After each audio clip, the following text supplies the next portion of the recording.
योपां पुष्पं वेद पुष्पवान् प्रजावान् पशुवान् भवति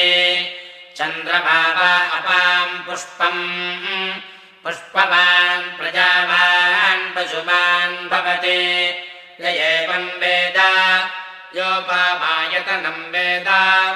आयतनवान् भवति अग्निर्वा अपामायतनम् आयतनवान् भवति याग्नेरायतनं वेद आयतनवान् भवति आपो वा अग्नेरायतनम् आयतनवान् भवति य एवं वेद योपामायतनं वेद